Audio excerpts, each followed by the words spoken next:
जो कर रहे थे ब्राह्मण बड़ा खुश हो गए। कहा महाराज बताओ क्या काम है। कहा काम ये है कि कृष्ण हार नहीं रहा है। तो कहा वो हारेगा ही नहीं। कहा जब तक कोई कमजोर उसकी नस नहीं पकड़ोगे वो हारेगा नहीं। अच्छा खाने पीने के बाद साथ दे देते हैं थोड़ा थोड़ा, गड़बड़ का हम भी साथ दे देते हैं। कहा ऐसे नहीं हारेगा। तो कहा कैसे हारेगा। कहा हमको अनुष्ठान पे बैठा लो, हम तुम्हारे लिए पूजा करेंगे कि तुम जीत जाओ। और कहा कि वो तो जाते हैं तो मार डालता है सबको। कहा मार भी नहीं पाएगा। हम तरीका बता रहे हैं, जब लड़ने जाना तो आगे गायों को लेकर के जाना और पीछे तुम लोग चलना, देखना फिर क्या होता है। तो ऐसी ऐसी कूटनीतिक दुष्टता कोई बता भी नहीं सकता है। कहा कि आगे गायों को ले जाना और पीछे सेना को कर देना।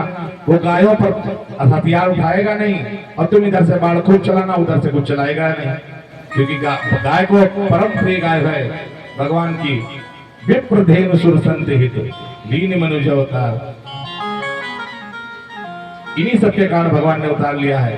तो गाय का तो बाल भी नहीं काट सकता है वो, और जब तुम्हारे आगे गाय होगी तो किसी प्रकार का कोई अस्त्र शस्त्र नहीं चलाएंगे भगवान। जरासंध ने ऐसे ही किया। ब्राह्मणों का कहा सुनो तुम्हारी बात तो माने ले रहे हैं, लेकिन अगर इस बार हार करके आए हम तो तुम लोगों को दक्षिणा जितनी दी है उससे ज्यादा वसूल लेंगे, तुम लोग घर नहीं पहुंचोगे वापस। ब्राह्मण बेचारे डर गए, कहा कि वे मार भी ना लेगा। अब उपाय इन्होंने ही बताया है, अब ये कांप रहे हैं और प्रार्थना किससे कर रहे हैं, भगवान से कर रहे हैं कि भगवान इस बार हमको बचा लेना। अब भगवान सब समझ रहे हैं कि क्या चल रहा है। अब इनडायरेक्ट प्रार्थना कर रहे हैं कि भगवान हार जाना इस बार। जरासंध पहुंच गया 18वीं बार सेना लेकर के। आगे काल यवन था। भगवान ने कहा अब युद्ध नहीं हो सकता, अब हमको युद्ध छोड़ना पड़ेगा, क्योंकि गौ हत्या हम करेंगे नहीं, और अगर युद्ध करेंगे तो भाई बीच में गायें पड़ेंगी तो गायें मरेंगी। इससे अच्छा ये है कि हम ये भूमि छोड़ करके भाग जाएं। भगवान ने क्या किया, काल ने कहा आओ युद्ध करो। कहा हम युद्ध नहीं करेंगे। काल ने दौड़ा लिया भगवान को। भगवान भागे। बलराम ने कहा काहे भाग रहे हो। कहा भैया भागी चलो वही बड़ी। हर जगह युद्ध करना उचित नहीं होता है, हर जगह सीना तानना उचित नहीं है। अब पता 10 लोग घेर रहे हैं तो मार सीना ताने कूद रहे हो, धरा तमंचा बस काम तमाम। हर जगह बहादुरी नहीं दिखाई जाती है, समझदारी भी कहीं दिखानी चाहिए। कहा भैया अब हम लोगों को ये मथुरा करनी छोड़नी पड़ेगी। बलराम जी ने आदेश समझा, कहा चलो। भगवान भागते जा रहे हैं, ये काल यवन उनको दौड़ा रहा। भगवान एक गुफा में घुस गए और भगवान ने अपना दुपट्टा अपने हाथ में पकड़ लिया। काल यवन पीछे पीछे पीछे पीछे। देखिए काल यवन भी, इसकी भी कहानी बड़ी विचित्र है। ये भी जो मिश्रित संतान है, बड़े जो ऋषि थे उन्हीं की मिश्रित संतान है, तो इसमें ब्राह्मणों गुण भी और राक्षसों के गुण भी। तो इसके पुण्य बहुत थे। तो भगवान ने कहा इसका वध कैसे करें। जिसका वध करना होता है पहले उसके पुण्य क्षीण करवाते हैं। तो भगवान ने अपना दुपट्टा अपने हाथ में पकड़ा और दौड़ने लगे इसके आगे। और जितना काल यवन इनकी पीठ देख रहा है, भगवान की और गुरु की पीठ नहीं देखी जाती है, देखने से पुण्य क्षय हो जाते हैं। अगर ईश्वर की पीठ आप देखेंगे तो पुण्य क्षय होंगे। और भगवान अपनी पीठ दिखा रहे हैं और भाग रहा है, पीछे पीछे दौड़ा रहा है। पुण्य जब क्षीण हो गए थे गुफा में घुस गए। वहां मुचकुंद लेटे हुए थे। मुचकुंद ने देवासुर संग्राम में देवताओं को साथ दिया था, लेकिन जब कहा कि घर जाएंगे तो कहा महाराज जो यहाँ का समय है पृथ्वी लोक के समय से, जब पृथ्वी लोक पर 1 लाख वर्ष बीत जाते हैं तब यहाँ पर 1 से 1 मिनट बीतता है। तो आपका जो परिवार है वो तो नष्ट हो गया होगा। तो मुचकुंद ने कहा तो क्या करें। कहा तो ऐसा करो आप वरदान मांग लो। कहा आप वरदान मांग के क्या करें। अगर वरदान देना है तो हम थके बहुत है, ऐसा वरदान दे दो कि हम सो जाएं। तो कहा तथास्तु। कहा कि एक बात और ध्यान रखना, जो हमको जगा देगा वो भस्म हो जाए, ऐसा वरदान चाहिए। कहा तथास्तु। मुचकुंद जी सो रहे हैं, भगवान वहीं लेकर के गए काल यवन को, अपनी पीताम्बरी ओढ़ा दी। अब ये गया दुष्ट, इसने आओ ना देखा जाओ, कहा नालायक रण छोड़। भगवान का क्या नाम हो गया, रण छोड़ दास। बोलो रण छोड़ दास महाराज की जय। जो रण को छोड़ दे, युद्ध से भाग जाए, रण छोड़ दास हो गया। कहा रण छोड़ के भागा है। मुचकुंदी सो रहे, 2-3 लातें मारी। जैसे मुचकुंदी उठे देखा क्रोध आंखों से अग्नि निकली और काल यवन भस्म हो गए। मुचकुंद जी ने देखा ये क्या हुआ भाई, प्रणाम किया उनको, कहा प्रभु आप कौन है? तो भगवान ने बताया, कहा मैं तो आप ही का सेवक हूँ। तो कहा वरदान मांग लो भाई, तुमने एक काम हमारा किया, तुम्हारा काम एक हम करेंगे। तो कहा मुझे तो आप जो है अपनी भक्ति प्रदान कीजिए। अब देखिए समय तो बचा नहीं है, वरना आपको हम नरसिंह मेहता का चरित्र भी सुनाते। यही मुचकुंद जी अगले जन्म में नरसिंह मेहता के रूप में प्रकट होते हैं। तो इनका चरित्र भी बड़ा दिव्य है, लेकिन भागवत की कथा इतनी बड़ी है कि इसमें समय का अभाव रहता है। भगवान ने विश्वकर्मा का आह्वान किया, समुद्र से पृथ्वी मांगी, समुद्र ने पृथ्वी दे दी। लेकिन समुद्र ने एक वचन ले लिया कि भगवान जिस दिन आप द्वारिका यहाँ इस धराधाम को छोड़ेंगे उस दिन ये द्वारिका फिर से मैं वापस ले लूंगा। विश्वकर्मा जी आए, बहुत ही सुंदर स्वर्ण नगरी द्वारिका बसा दी। भगवान अपने पूरे परिवार को लेकर के उस द्वारका नगरी में निवास करने लगे। अब क्या हुआ, बलराम जी का तो विवाह हो चुका, आपको हमने सुनाया था। कन्हैया जी का विवाह हुआ नहीं है। एक दिन नारद जी पहुंच गए इनके पास, कह लगे मैया देवकी में कह रहे हैं कैसा हाल चाल है? तो कहा महाराज हाल चाल क्या बताऊं, बड़े वाले लल्ला को तो विवाह हो गया है, छोटा वाला बेचारा जो इसका विवाह नहीं हो रहा है, कोई पसंद ही नहीं कर रहा है। कहा अच्छा पसंद नहीं कर रहा है तो हम एक कन्या बताएं आपसे। कहा जो विदर्भ देश के राजा हैं, कुंदनपुर नगर के जो राजा हैं विदर्भ देश में, भीष्मक, उनकी बहुत सुंदर पुत्री है, नाम है रुक्मणी। अब कन्हैया चुपे चुपे सुन रहे हैं दरवाजे गाड़ में खड़े खड़े, और कन्हैया के संग उसकी जोड़ी बड़ी अच्छी लगेगी। तो रिश्ता चलवाइए। नारद जी वहां पहुंच गए, कहा महाराज एक बहुत अच्छा रिश्ता है। कहा किसका? कहा द्वारिकाधीश का। इनका बड़ा भाई खड़ा हुआ था रुक्मणी, उसने कहा वो चोर वो रणछोड़ उसका रिश्ता लेकर के आए, उसके बहन का शादी उसके साथ करेंगे। नारद जी बेचारे डर गए, कहा कि ना करो भाई, उनको जबरदस्ती थोड़ी नहीं है। लेकिन महाराज से कहा कि महाराज एक विनती है, हमारे जो साधु सन्यासी हैं तीर्थ यात्रा पे जब जाते हैं तो दर्शन निकलते हैं, तो आप उनको थोड़ा अपने घर में रोक लिया करिए। तो कहा ठीक, जो कोई साधु निकले उधर से संत निकले, भीष्मक जी उसको रोक लें, कहे महाराज भंडारा पाओ हमारे यहाँ। और जब साधु सन्यासी भंडारा पाएंगे तो उपदेश तो सुनाएंगे, कहे कथा सुनो। तो भीष्मक ने कहा कि हमको भाई इतना समय नहीं रहता, हम राजा हैं, अब हमारी पुत्री को सुना दो। पुत्री कौन है? रुक्मणी। और नारद जी ने फिट कर रखा है कि सिर्फ सुनाना कितना है, भगवान की आंखें ऐसी हैं, भगवान की नासिका ऐसी है, भगवान ऐसे चलते हैं, वो ऐसे मुस्कुराते हैं, उनके ऐसे बाल हैं, वो इतने दयालु हैं। ये खाली सुनाना और तुम्हें कथा नहीं सुनानी है। जो भाई संत आए वो कहे महाराज कथा सुनानी है। रुक्मणी जी बेचारी सुन सुन के परेशान, जो आए वो भगवान की छवि का वर्णन करे कि भगवान के बाल घुंघराले हैं, भगवान के नेत्र ऐसे हैं, वो ऐसे चलते हैं, उनकी मनोहारी छटा है, वो पीताम्बरी पहनते हैं, कभी कभी पीली शॉल डाल देते हैं, कमर में जो है कमरबंद बांधते हैं, बाजू में बांधते हैं, मोर पिछ लगाते हैं। अरे रुक्मणी जी ने एक कथा सुनी, दो कथा सुनी, जो संता है वो यही कथा, जो संता है। अब रुक्मणी जी के दिमाग में वो छवि बन गई कृष्ण की। अब तो जब संत सुनाने आते हैं तो संतों को खुद ही सुनाने लगते हैं। हाँ उनके मोरपन तो होगा ही, उनकी आंखें बड़ी बड़ी होंगी, हाँ उनके जो है होठ भी बहुत सुंदर होंगे, कान में जो है मकरा के कुंडल पहने होंगे। तो कहते हैं इसको सब पता है। रुक्मणी जी को सब रट गए। रुक्मणी जी ने अंदर ही अंदर भगवान को पाने की इच्छा जाहिर की कि भगवान को ढूंढते। और सेम यही काम नारद जी वहां पर करते हैं, बीच बीच भगवान से मिलने जाते हैं और रुक्मणी के बारे में बताते हैं। रुक्मणी जी ऐसी हैं, इतनी सुंदर हैं, इतने घने केस हैं, इतनी मनोहारी शाल है, इतने दिव्य नेत्र हैं। भगवान के मन में उनकी छवि छाप दी और रुक्मणी जी के मन में इनकी छवि छाप दी। अब क्या हुआ, बिना देखे वाला ही प्रेम शुरू हो गया आपस में। रुक्मी को जो पता चला, पिता ने कहा सुनो इसका विवाह करना है। नारद जी कहते वो कृष्ण के साथ कर देखा, वो चोर रणछोड़ कायर जो युद्ध से भाग जाए छत्री कैसा, ऐसे कायर पुरुष कैसे अपनी बहन को विवाह होगा? इसका विवाह तो मैं करूंगा चेदी नरेश शिशुपाल के साथ में। और कहा कि पानी सर के ऊपर निकल रहा, हमें खबरें कुछ गलत फलत मिल रही हैं, रुक्मणी के बारे में खबरें हमको ठीक ठाक नहीं मिल रही, गलत मिल रही हैं, अब जल्दी निपटाओ वरना बदनामी हो जाएगी। चेदी नरेश को बुलाया गया, कहा भाई विवाह करना है, कहा कब, कहा परसों करना है। रुक्मणी जी को ये बात पता चली, रुक्मणी जी रोने लगी, उनकी भाभी आई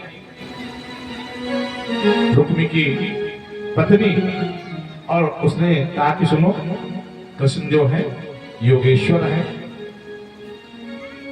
और ये सब गलत कहते हैं, चोर नहीं है, वो चित चोर है, और तुम्हें अगर उनसे विवाह करना है तो उपाय बताएं। कहा बताइए। कहा देखो ऐसा है, पंडित जी घर के अंदर और कोई तो आता नहीं है, पंडित जी आते हैं खाली। हम भाई अंतापुर में एंट्री खाली पंडितों को होती है और किसी को होती नहीं है। तो कहा पंडित जी को बुलाओ, थोड़ी दान दक्षिणा पकड़ाओ, और तो पंडित जी हमारा एक काम कर दीजिए।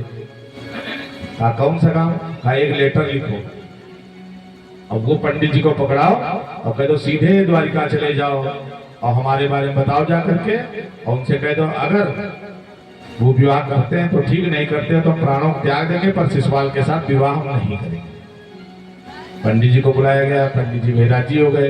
पंडित जी बेचारे बैठे, शाम को रात भर का समय लगा, सुबह पहुंच गए और कृष्ण से मिले जाकर। कहा सुनो, कहा रे महाराज सुनो नहीं, पहले बैठो, पहले खाओ पियो, नहाओ दो, कपड़े पहन लो। कहा रे इतना समय नहीं है। कहा जो भी है वो बताना बाद में। तो पंडित जी को भाई खाने के लिए गया, खाने लगे, बाद में कहा आप बताइए क्या बात है। कहा कि हम आपके पास एक प्रेम पत्र लाए, आप इसको पढ़ लीजिए। कहा किसने भेजा है?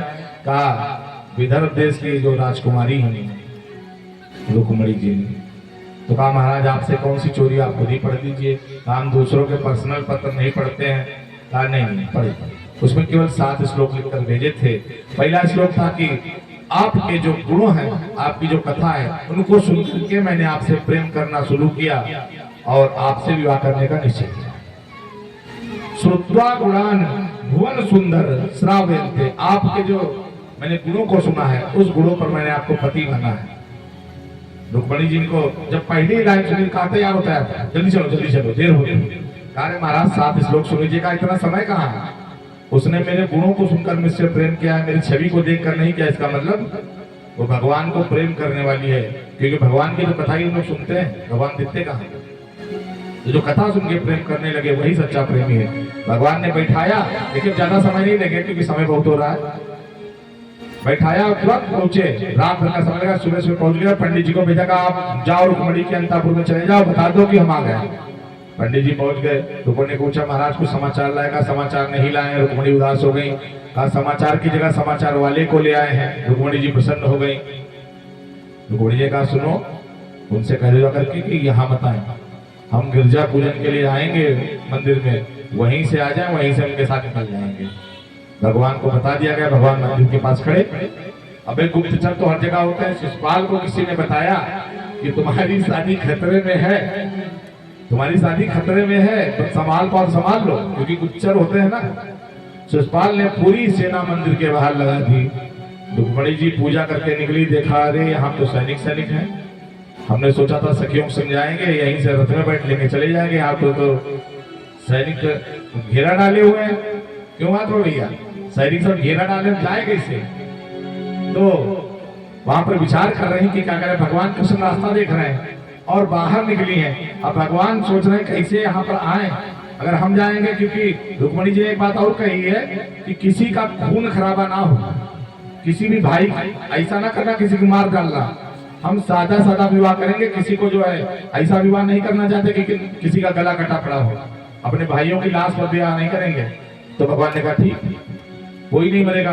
तो भगवान किसी को मारना तो चाहते नहीं, लेकिन विवाह कैसे हो बिना खून खराबे के? तो भगवान ने कहा चलो ठीक, बिना खून खराबे का ब्याह होगा। और भगवान रथ से उतरे हैं और भगवान की वो मनोहारी छठी है, इतनी छटा उनकी मनमोहक है कि जब उतरे तो सैनिक मदमस्त होकर के भगवान को देख रहे हैं।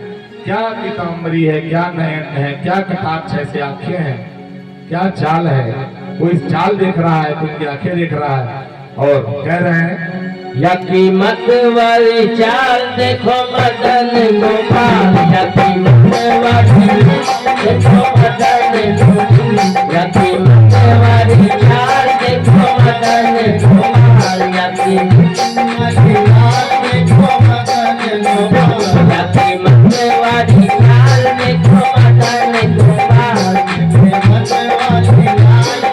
मदन गोपाल, यकी घूंघर वाले बाल देखो मदन गोपाल, देखो घूंघर वाले बाल देखो मदन गोपाल, यकी घूंघर वाले बाल देखो मदन गोपाल, देखो घूंघर वाले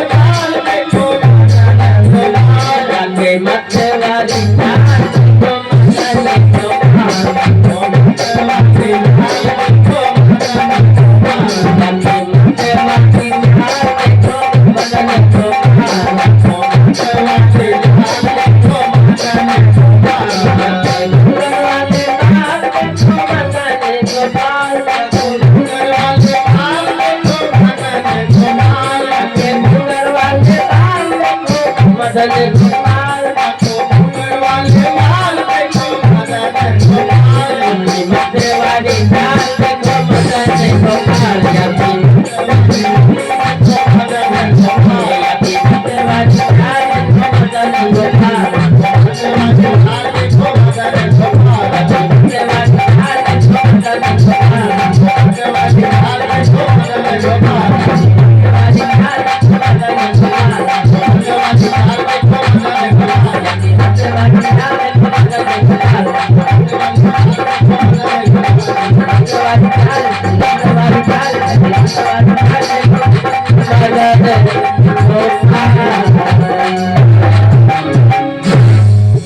भगवान चल रहे हैं और जिसके पर दृष्टिपात कर रहे हैं वो घायल सा हुआ जा रहा है, क्योंकि भगवान की आंखें कटारी हैं। तलवार से भी बार आदमी बच सकता है। देखो देखो इनकी आंखें कटारी टाइप की हैं बिल्कुल। राधा रमन जी की आंखें कितनी लंबी लंबी हैं, जिसपे भी एक बार दृष्टि डाल दें उसका बचना तो मुश्किल है। तो सैनिकों को भगवान देखते जा रहे हैं तिरछी निगाह से, और सैनिक कह रहे हैं अरे ये कौन है भाई, इसकी चाल देखो, इसकी आंखें देखो, कितना सुंदर है, इतना अच्छा लग रहा है, कितना दिव्य लग रहा है। सब बातें कर रहे हैं, रुक्मणी जी को भूल गए कि रुक्मणी जी के रक्षक ये आए हैं। वहीं पर का प्रसंग है, नैनो की कटारी वारी वारी छुई छुई, नैनो की कटारी वारी वारी छुई छुई, छत्रियन से उतर गई जादू भरी तेरी आंखें बिखर गई, जादू भरी तेरी आंखें बिखर गई, जादू भरी तेरी आंखें बिखर गई, जादू भरी तेरी आंखें बिखर गई। हे नैनो की कटारी वाली वाली छुई छुई, से उतर गई, कटारी वाली वाली छुई छुई, छत्रियन से उतर गई जादू भरी तेरी आंखें बिखर गई, जादू भरी तेरी आंखें बिखर गई, जादू भरी तेरी आंखें बिखर गई, जादू भरी तेरी आंखें बिखर हो क्या था यहाँ पे हो रहा है कि एक बार जो देख ले वो अपनी पलक को झुका नहीं पा रहा, और जिस सोच रहा है कि अगर पलक झुक गई तो प्राण निकल जाएंगे, और इसलिए अपनी पलक को पकड़े कि पलक ना झुक जाए, क्योंकि अगर पलक झुकी तो हो सकता है भगवान के दर्शन ना हो, इतनी सुंदर स्थिति छिड़ी जाए आंखों के सामने से, और प्राण ही हो सकता है निकल जाए। क्या कह रहे हैं,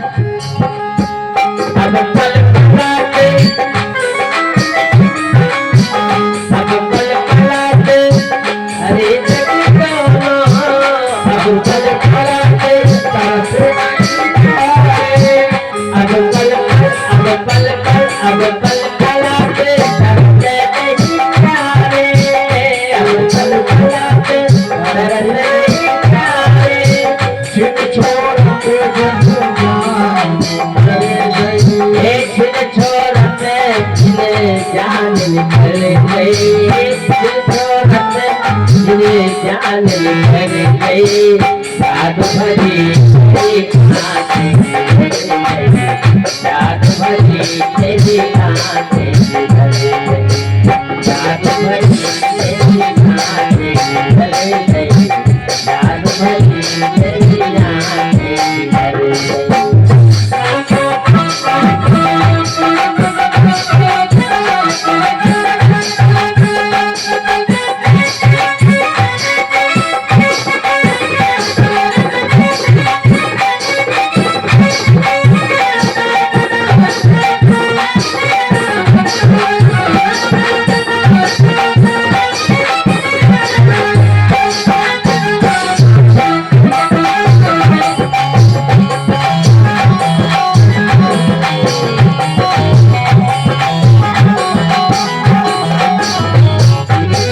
प्रेम की लड़ी हरे कृष्ण दोनों प्रेम की लड़ी हरे कृष्ण हे राधा मेरे गोपाल मुरलिया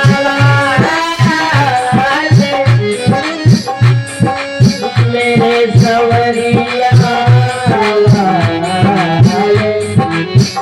प्रेम की लड़ी प्रेम की लड़ी प्रेम की लड़ी हरे कृष्ण प्रेम हरि हरि कृष्ण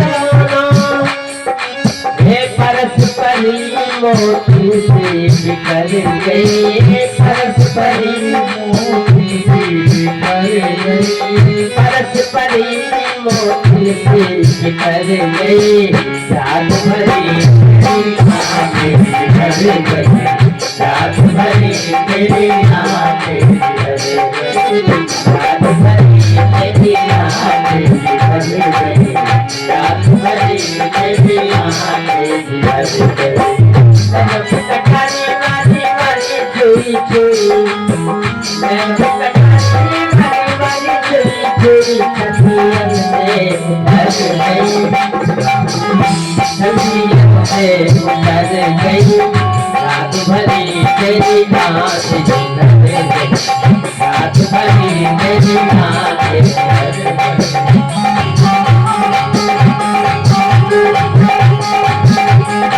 जादू भरी तेरी आंखें बिखर गई जादू भरी तेरी आंखें बिखर गई नैनों की कटारी वाली वाली चूड़ी चूड़ी नैनों की कटारी वाली वाली चूड़ी चूड़ी छतियन से उतर गई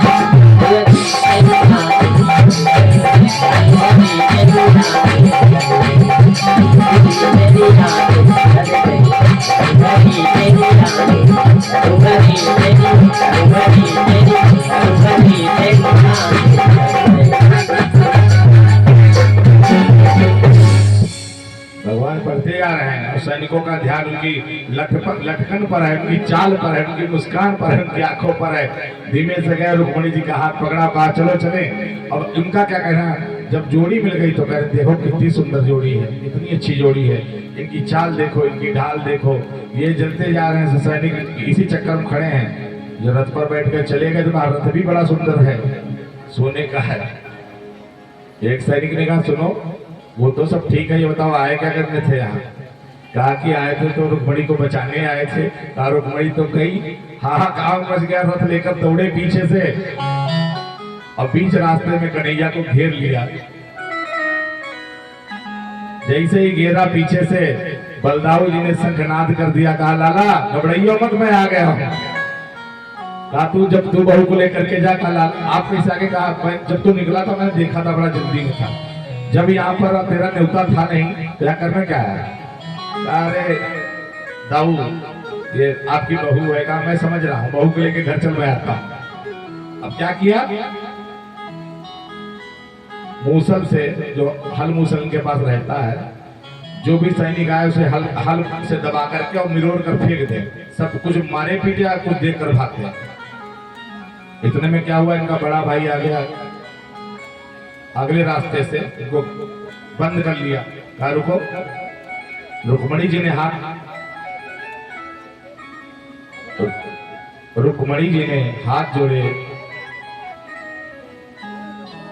अरे भैया विवाद ना करिए, बैठ के कथा सुन लीजिए।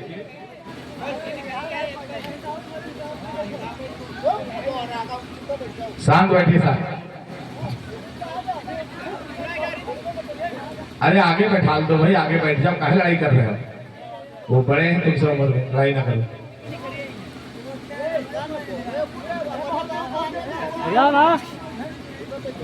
शांत बैठ जाओ।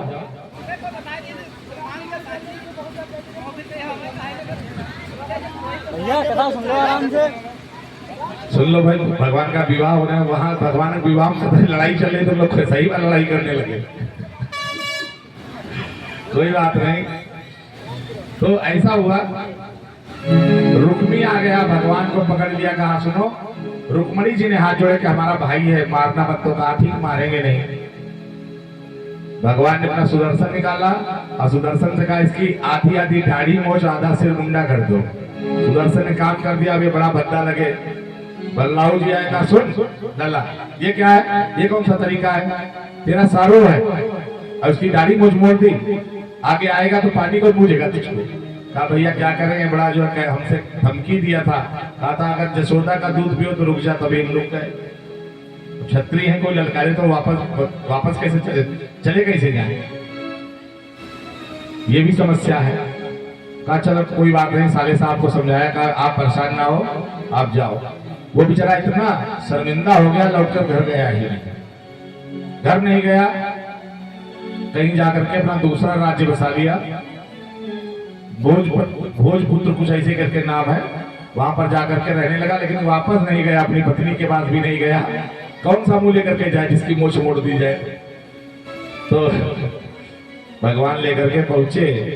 यशोदा माँ, जो देवकी माँ ने कहा ये कौन है? कहा आपकी बहू। कहा इसे बहू आती है?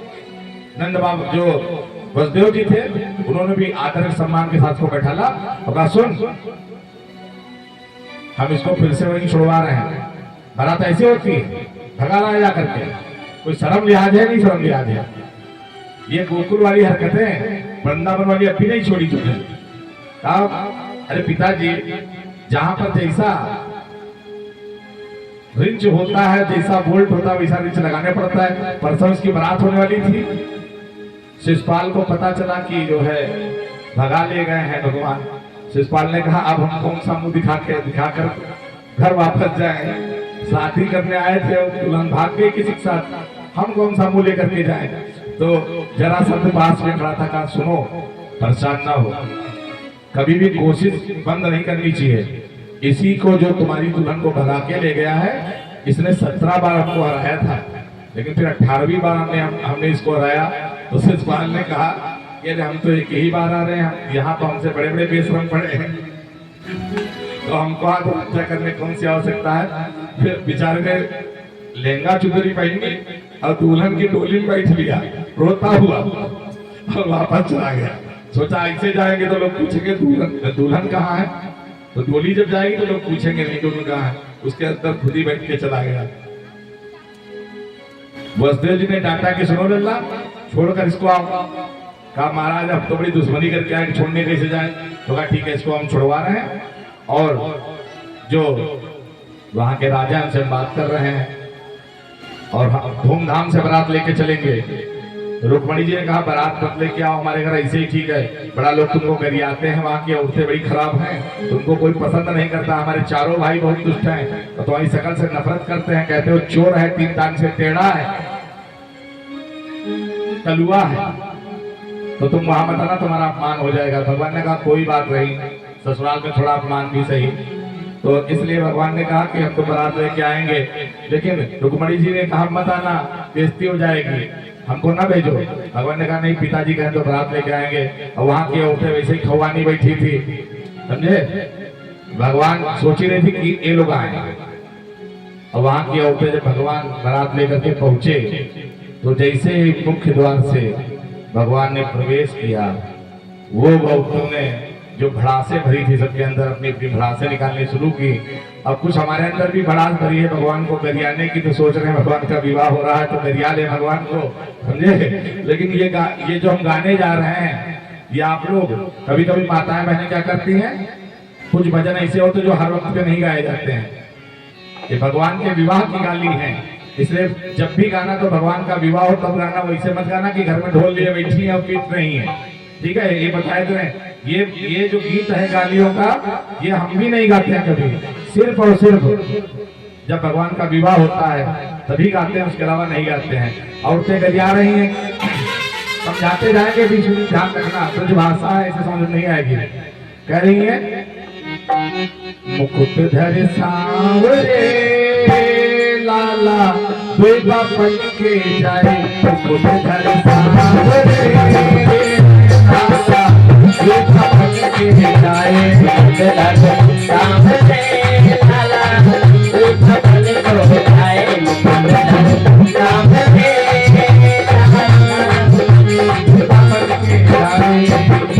हे मुकुट धर सांवरे लाला दुर्गा पन को जाए, मुकुट धर सांवरे लाला दुर्गा पन को जाए।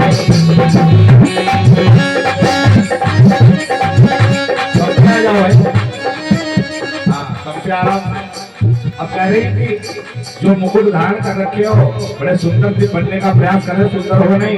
पहली बात तो तुम्हारे दो बाप हैं, और ये बताओ दो बाप होते किसके?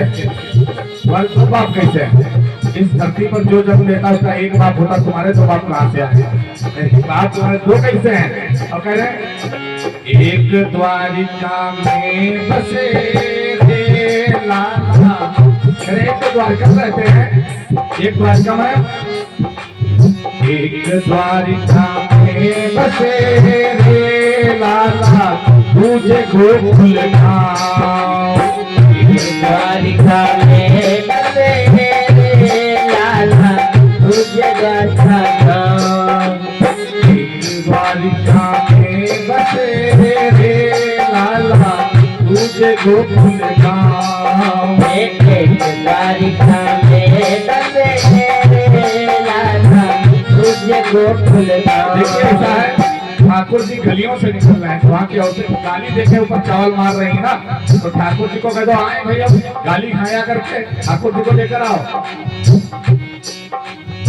एक द्वारिका में बसे रे लाला तुझे गोकुल धाम, एक द्वारिका में बसे रे लाला तुझे गोकुल धाम, मुकुट धर सांवरे रे लाला दुर्गा पन के जाए, धर सांवरे लाला दुर्गा पन को जाए, मुकुट धर सांवरे लाला दुर्गा पन को जाए।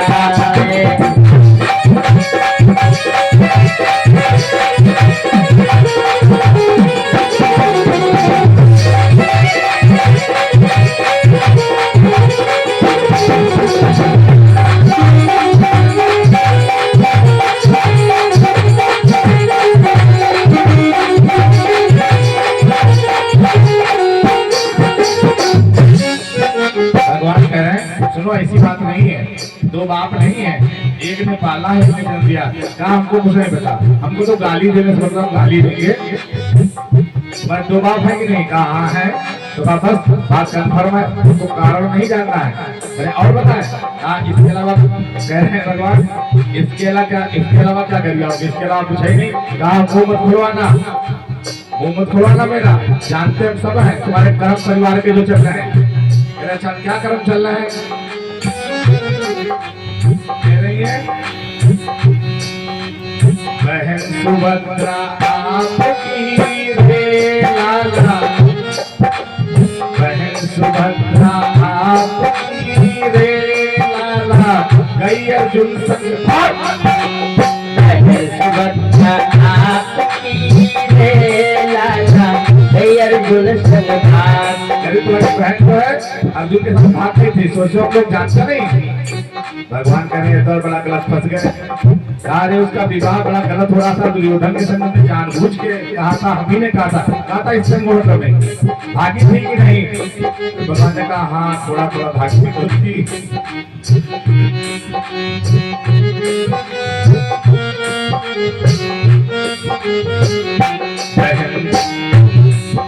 हर पहल सुबह आपकी रे लाला अर्जुन संग था